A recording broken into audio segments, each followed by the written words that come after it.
नमस्कार. आज आपण आवळा सुपारी बनवणार आहोत. त्यासाठी मी इकडे 1 किलो आवळे घेतले आहेत. त्यामध्ये पाणी घालून ते स्वच्छ धुवून घेऊया.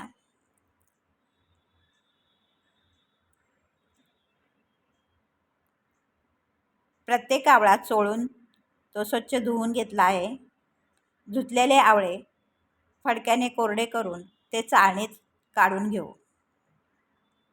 याप्रमाणे सर्व आवळे कोरडे करून ते चाळणीत काढून घेऊ.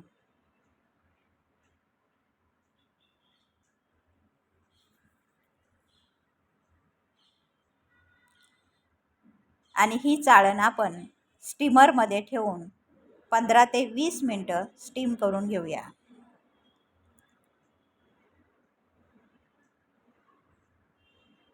पंधरा ते 20 मिनटानंतर स्टीमर गार झाल्यानंतर त्यामधील आवळे काढून आवळ्यातील बिया काढूया आणि आवळ्याचे याप्रमाणे तुकडे करून एका ताटात काढून घेऊया.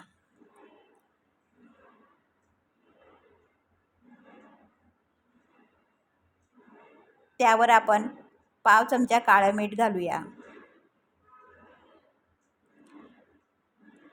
अर्धा चमचा साधं मीठ घालूया.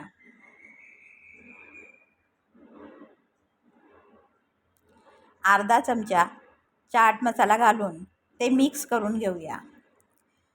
मिक्स केल्यानंतर हे ताट आपण उन्हात ठेवून कडक उन्हात 4 दिवस ठेवून सुपारी तयार करून घेऊया. घरच्या घरी अशा प्रकारे सुपारी तयार करून ती प्रवासात अथवा घरीही वापरता येईल. याप्रमाणे ही सुपारी तयार. Thanks for watching.